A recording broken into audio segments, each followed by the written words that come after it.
Bom, já começa o programa falando sobre essa data triste que fez um ano da tragédia na Boate Kiss, no Rio Grande do Sul. O incêndio no local acabou com a morte de mais de 240 pessoas. E depois da tragédia, a fiscalização em casas noturnas foi intensificada em todo o país. Aqui no estado, novas regras e punições mais severas foram colocadas em prática. E o número de vistorias em boates quase dobrou. Veja só.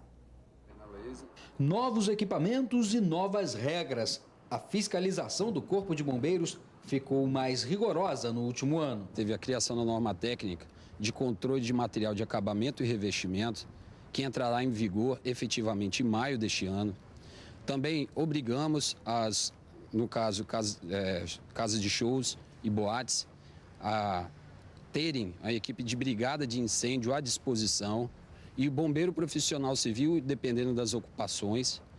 Ok? Também exigimos a criação para boates, rotas de fuga alternativa. As mudanças são um reflexo da tragédia ocorrida na Boate Kiss, em Santa Maria, no Rio Grande do Sul, no dia 27 de janeiro de 2013. 242 pessoas morreram em consequência do incêndio no estabelecimento. Um episódio que chocou o país e provocou reações. No Espírito Santo, no último ano, o número de vistorias praticamente dobrou. Foram 596 em 2012 e 1.009 no ano passado. Ainda assim, irregularidades são encontradas. Este mês, uma boate em Guarapari chegou a ser interditada pelo Corpo de Bombeiros. O caso foi parar na Justiça. Resultou na interdição, numa sexta-feira. Entretanto, um juiz concedeu a liminar, autorizando o funcionamento dela naquela noite. Com a fiscalização mais rigorosa, as empresas também estão enfrentando custos mais altos. Mais demora, mais custo, porque o empresário, ao requerer o bombeiro, antes, obviamente, ele já procurou o locador do imóvel, já fez a sua locação, já está pagando o aluguel correspondente, e tudo isso gera custo. E para falar sobre este assunto, eu convidei o Major do Corpo de Bombeiros, integrante do Centro de Atividades Técnicas, Major Anderson Cosme. Obrigada pela sua presença aqui hoje. E a nutricionista Luciana Ribeiro, que ela é uma frequentadora de boates, casas de shows, e ela já tinha essa preocupação antes dessa tragédia no Rio Grande do Sul. Obrigada por vocês terem vindo. Major, hoje nós todos devemos ter essa preocupação. O que nós devemos observar quando frequentamos esses locais públicos? Bom, a primeira coisa é saber se o local está licenciado para funcionar. Esse alvará de funcionamento, ele deve ficar logo na entrada? Ele deve ficar exposto na entrada da edificação. Se não tiver, ele tem que estar à mão, assim que alguém exigir. Por exemplo, na fiscalização nossa, se a gente precisar, a gente solicitar, ele tem que apresentar. Quer dizer, após verificar isso, o que a gente deve observar nesse local? Em locais de reunião de público, o ponto principal que é crucial para a parte de prevenção contra incêndio são as saídas de emergência. É observar se elas estão bem sinalizadas, se possuem iluminação de emergência e se elas estão abertas, destrancadas. Elas podem até estar fechadas, com segurança patrimonial tomando conta, mas em hipótese alguma elas podem estar trancadas no cadeado ou a chave. Existe um número mínimo de pessoas assim para ter tantas saídas ou para ter esse número de extintores? Existe essa regra? Existe uma regra que depende do risco do local e da capacidade de público. As saídas, basicamente, elas dependem da capacidade de público. A quantidade, hoje, são exigidas no mínimo 2 rotas de saída alternativa. Até o ano passado, só exigia uma única rota. O que determinava ter mais de uma era apenas a questão da distância máxima que a pessoa poderia andar até chegar a essa saída, que é o que a gente chama de distância máxima a percorrer.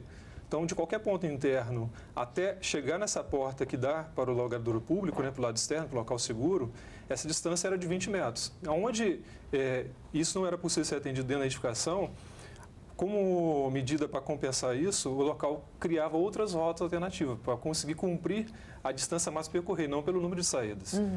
Nós, depois do evento que teve na Boate Kiss, fizemos uma revisão nas nossas normas técnicas e entendemos que para locais de reunião de público, especificamente boates similares, há necessidade de você ter 2 rotas alternativas.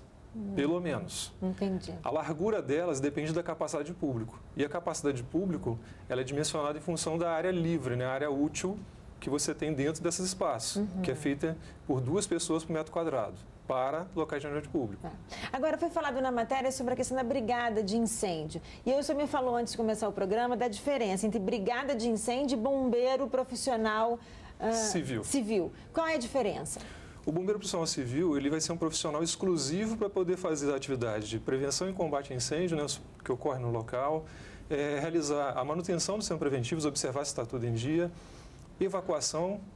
É um profissional contratado por esse local e ele fica permanente quando tem um evento, quando vai receber esse público, é isso? Exatamente. Ele faria o papel do bombeiro, e ele é treinado pelo Corpo de Bombeiros? Ele pode ser treinado pelo Corpo de Bombeiros ou por empresas cadastradas pelo Corpo de Bombeiros, sendo que ao final, se ele for treinado por uma empresa cadastrada, é necessário fazer a homologação do certificado dele. Ele precisa fazer uma prova no Corpo de Bombeiros ao final. Então, no final das contas, ele tem que ter essa certificação do Corpo de Bombeiros. Exatamente. E a brigada de incêndio? A brigada de incêndio pode ser o próprio funcionário do local que vai ter treinamento específico para combate a princípio de incêndio, evacuação, realizar primeiros socorros, só que ele tem um treinamento mais curto, né? O bombeiro profissional civil, como ele é especializado, ele vai ter um treinamento mais longo. O que vai ser exigido a partir deste ano? O que vai ser exigido a partir desse ano para boates é brigadista. Que é da brigada de incêndio, Exatamente. Que vai ser um funcionário treinado. Mas vamos caminhar aí para, quem sabe, ter um bombeiro profissional civil em alguns locais já vai ser exigido o bombeiro profissional civil. Vai depender do local. Depende do local. Entendi. Por exemplo, indústrias de grande porte de risco elevado, é exigido bombeiro profissional civil. Bom. Shopping center, bombeiro profissional civil. Então e além do bombeiro profissional civil, eles também podem ter brigadistas. Entendi. Então o papel, por exemplo, do bombeiro profissional civil no shopping center é treinar os funcionários do shopping como se fossem brigadistas. Claro, todos precisam ser treinados. Aliás, nos Estados Unidos eles fazem isso, né? Mas também com a questão de terroristas e tudo mais, mas aqui devíamos ter mais treinamentos, né? Nós temos poucos, Infelizmente não faz parte da cultura do brasileiro essa questão de prevenção, né? Bom, o brasileiro ainda enxerga que ele gastar com sistema preventivos é custo. É custo, é. Fora do nosso país, eles olham isso como investimento. Não é investir, né? Exatamente. Luciana, você sempre teve essa preocupação? Então, antes, né, desse acontecimento da Boate Kiss, eu sempre observei nas boates as saídas de emergência, mas não só pelo fato de, caso alguma coisa acontecer, porque eu sempre fui muito observadora. Mas a partir do momento que teve esse acidente, eu passei a observar muito mais. Então você entra no local, você já sabe, você procura as saídas de emergência? Já sei algumas boates que já tem um pouco mais de saída, as outras que eu ainda não vi. E você fica por perto, assim? Claro que você não está esperando acontecer nenhuma tragédia, mas você fica meio assim, de olho ali? Não, eu costumo ficar um pouco mais afastada da grande multidão, porque eu não gosto muito de gente esbarrando. Mas eu costumo ficar mais no canto, mais perto da saída. E o fato de você ser alta, né? Quanto que você mede? 1,74, sem salto. Quer dizer, geralmente na balada você tá de salto. Sim. Você disse que você consegue ver melhor, né? Consigo. E até o Major estava falando sobre isso, que a posição dos extintores nas paredes, essa foi modificada. A sinalização deles. A sinalização deles e a sinalização das saídas. Porque como você poderia colocar em qualquer altura, se colocasse abaixo de 1,70 m, que é a altura média do brasileiro... Numa casa cheia? Numa casa cheia você não conseguiria ver. Então, hoje a norma exige que seja no mínimo 1,80 m. Tanto a sinalização para extintores, quanto para a saída de emergência, para todos os preventivos. Que aí dá para a Luciana e todo mundo vê, Exatamente. né? Até eu que sou mais baixinho vou conseguir ver a sinalização da saída. Eu também. O Everson de Cariacica. Muitas igrejas não têm saídas de emergência. Essas instituições também devem ser obrigadas a ter essas saídas? A população às vezes confunde a saída de emergência com a saída especial, fechada com porta corta-fogo. O tipo da saída de emergência pode modificar de acordo com cada edificação. Então, você tem um prédio muito alto que precisa ter, por exemplo, uma escada enclausurada, com porta corta-fogo, cujo acesso é através de anticâmaras ventiladas. Como, por exemplo, você tem edificações térreas que a saída de emergência é uma saída comum. Então, a própria entrada da edificação ela pode ser utilizada como saída, dependendo do caso. No caso das igrejas, as saídas comuns são as saídas de emergência. Entendi. Você já precisou sair de algum lugar porque você teve medo, que você não conseguia... Não, eu só saí de um local mais cedo porque tinha gente demais no local. Eu percebi que a população estava além do limite que comportava o estabelecimento. Então você se preocupou com a capacidade daquele local? É porque, como eu te disse, que eu não gosto de lugar muito cheio, que eu me sinto um pouco sufocada. Por mais que eu seja alta, eu não gosto. Então eu saí justamente desse local por muita população. E pode denunciar? Sim. Né? A fiscalização do Corpo de Bombeiros é feita durante o dia, quando busca-se um alvará, mas também durante a noite, durante esses eventos, né? Exatamente. E aí a população pode denunciar para poder reforçar essa Ela pode fazer essa denúncia de forma anônima através do telefone 181. 181. 181, aí vai ser feito anônimo, ele encaminhado para nós e a gente vai averiguar. Ou através do telefone 190, que vai para o CIOD. O CIOD vai triar essa ligação para a gente. No interior, onde não existe CIOD, ele pode estar ligando para o 193. Então, 181, 190 e no interior 193. 193. O 193 aqui na capital também vai cair no CIODs. Tá, porque o 193 é o telefone geral do bombeiro.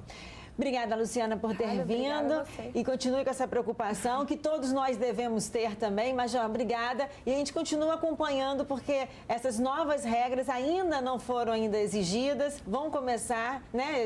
Em sua plenitude, elas vão começar no final do ano. Pois é. Então a gente pode pedir que as pessoas... inclusive, que estão ainda em estudo. Por exemplo, a norma sobre saída de emergência em locais provisórios, em eventos provisórios, locais abertos, ela está sendo revisada. Nela vem a previsão de bombeiro profissional civil. Entendi. E não brigadista. E a gente volta a falar sobre esse assunto. Obrigada por ter vindo, tá? Eu vou para um rápido intervalo, volto já já. Na volta temos uma receita, um ragu marroquino e hoje ainda uma avaliação do Fast Uffice. Volto já.